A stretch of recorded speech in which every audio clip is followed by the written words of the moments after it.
as expected, things are happening rather quickly. Check this out. Now, I'm not going to play this video so as to prevent a copyright strike, but if you either watch the video or scroll under it, they actually were kind enough to put the transcript to the video underneath. You're going to see something if you have eyes to see it. Now, as you may know, I made a video on Wednesday that openly exposed the pagans running the United Nations. That video is only 4 minutes long and well worth the watch, as it does show how the United Nations used their power, their influence, and cash on hand to literally build and promote 3 pagan gods in grand display for everyone to bow to. Well, everyone in their circle of deception, that is. As was also illustrated in that same video was the absolute and rock-hard connection of the United Nations with the Vatican and Rome, wherein paganism has always been uplifted and promoted as the norm, to the point, in fact, that the prelates in the Church of Rome had no problem admitting in writing that they merged paganism with Christianity to create what we now call Catholicism. Now that all that has been said, notice this about the man on the screen right now that heads up the United Nations that is calling for global unity of all the nations of the world. Now, keep in mind, before I share this, the popes in Rome have been doing everything they can for centuries to get to this point and have been admitting in writing in their infamous Jesuit oath that they will kill anyone refusing their political advances, be they in the church or outside the church. Doesn't matter to them. Since the end is finally in sight, Satan, who is running scared, knowing his time is short, has them now forging ahead ever so stealthily with their plans for a new world order in this video. Since we all know how most nations have already bowed to the Pope, this is going to happen. In other words, the majority of the nations have already spoken and have declared their loyalty to Rome.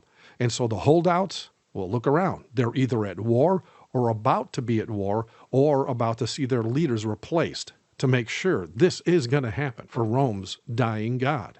And just so you know, since the Vatican II Council, the Pope demanded all prelates to focus heavily on infiltrating and forcing all Protestant churches to join with them, just as the prophecy predicted long ago. We also know that as of June 26, 2000, the One World Church did in fact form with the Pope as the elected leader of it. As a matter of fact, they made mention of that the year prior in writing.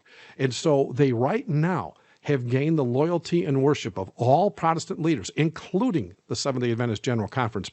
And thanks to the latest cog in the wheel being set firmly in place right here in America, wherein all 501c3 churches have created their prophesied image of the beast in Rome so as to help the Pope bring about those national Sunday laws, it's a no-brainer that the United Nations Secretary General Antonio Guterres steps up on camera within exactly 1 year of being elected to demand in a very gentle format, wherein we all know by looking back in historic record how Rome works.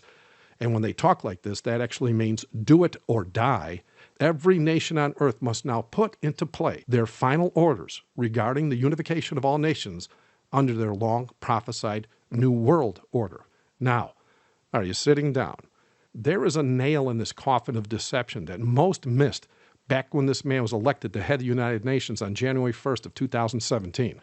Now, just to summarize the facts presented here and what I brought up in my last video, the Vatican is in fact the Whore of Babylon. And as students of prophecy, we know that Babylon is pagan in origin to the point of hating the Christian God of the Bible.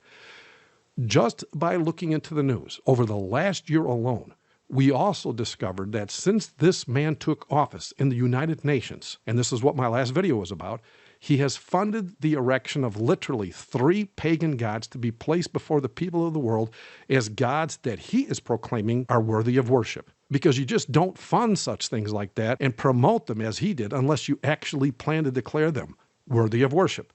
And just so you know, to date, no other UN Secretary General of the United Nations has ever done what this man did. And now get this. According to the Roman Catholic Church and more than a few of their officially endorsed church offices, this man that heads up the United Nations, who has declared 3 pagan gods are worthy of worship, who is right now declaring a need for a one-world government, is in fact a devout Roman Catholic. Thank you for watching. God bless.